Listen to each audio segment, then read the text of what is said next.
Episode 3 of Alien Earth begins with Wendy rushing down alone to save Joe from the xenomorph. While this is going on, Kirsch and his group begin containing the specimens and piecing together exactly what happened.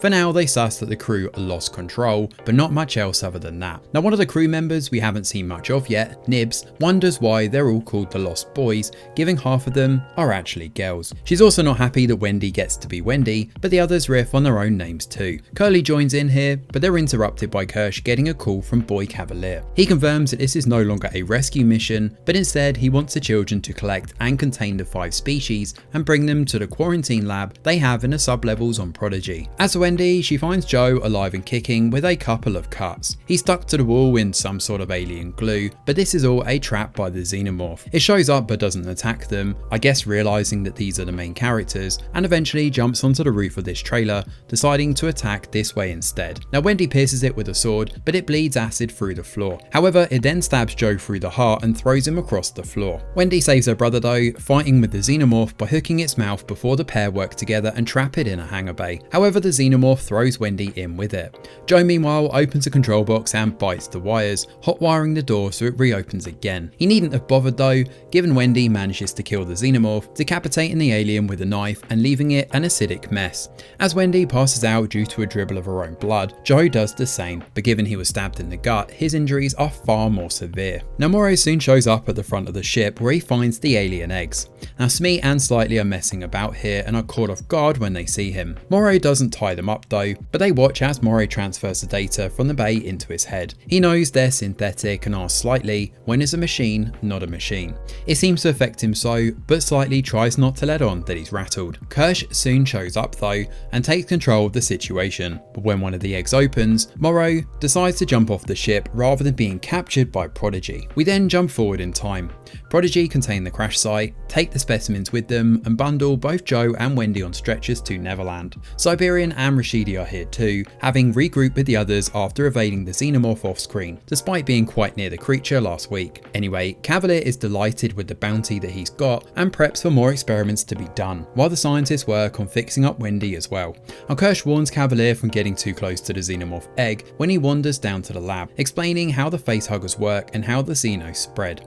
The only item that hasn't been accounted for here is Morrow, who's off wandering around New Siam. Now Morrow rings Yutani here and updates the CEO on exactly what's happening. He has the data for the specimens, hence why he transferred that information from the bay, but despite being told to come home, Morrow does no such thing. The only prime directive he has right now stems from bringing these specimens back, and that's precisely what he intends to do. Elsewhere, Curly arrives to see Boy Cavalier. He admits that Wendy is his favourite, but Curly tries to make a case that she should be instead. Given Wendy only cares about her brother, Curly has ideas for how to make the world a better place. Cavalier pauses on this and decides to give her some books to read, believing that she's in the race for being one of his favourites. Meanwhile, Morrow manages to hack into Slightly's brain and manipulates him into agreeing to work together, under the pretense of being friends. Now back at Prodigy, Wendy awakens and heads for the lab. However, Kirsch is currently there working on the alien egg. As he slices it open and takes the facehugger out, Wendy clutches her head in pain, seemingly able to hear the sound waves from these creatures. And Wendy eventually heads into the lab itself, clutching her head, before eventually passing out. And notably, it's quite amusing because no one actually sees her come in or that she's passed out, and we leave her just lying on the ground. Kirsch though is way too preoccupied with his experiment as he drops part of the alien from the facehugger, a tiny tadpole no less, into a large tank sporting Joe's severed lung. It doesn't take long for this tadpole to find a new home as a dribble of blood infects the water as the xenomorph takes shape. So Alien Earth returns this week with a slow episode, but one that allows us to chew over the motivations and the many, and there are many, problems with this show. The xenomorph is officially no longer a threat here, and after Joe manages to survive 4 different encounters with this thing, the xenomorph is eventually killed by Wendy, alone with nothing but a knife. Despite having ample opportunity to take them both out with this container, the xenomorph jumps on the roof so we can see its blood. And in fact, rewatching this scene again while I was grabbing the video for this just makes this scene even worse because the xenomorph actually backs off at one point while the pair are getting closer. To be fair, we have been told that Wendy is super strong, but all this scene does is diminish the threat of the xenomorph completely to the point of absurdity.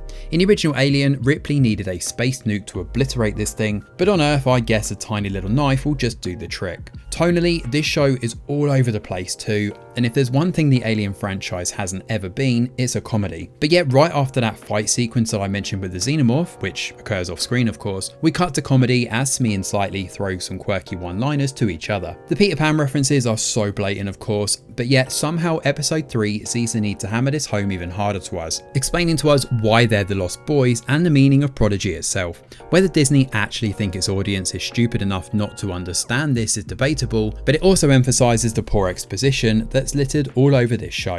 However, it's not all bad, as actually getting some time away from the girl boss and the damsel in distress, aka Wendy and Joe, to see more of Kirsch and the girls has definitely done this show some favours. Curly is actually quite an interesting character, and at least her motivations, wanting to be the best and fighting for Cavalier's affection, makes for an intriguing player in this ensemble. What part she has to play in this going forward is still unclear, but it seems to be a major one. Beyond that though, there's really not a whole lot else to write home about here. This is a much slower chapter, as I mentioned before, working to flesh out some of the characters and get rid of the alien in the clumsiest way possible. Having said that, the ending certainly leaves things wide open for where this one may go next week. Thanks for watching, and do let us know your thoughts in the comments below. Smash a like or subscribe to the channel, your support is very much appreciated. I'm Greg Wheeler, and from all of us over here at The Review Geek, we'll see you on the next video.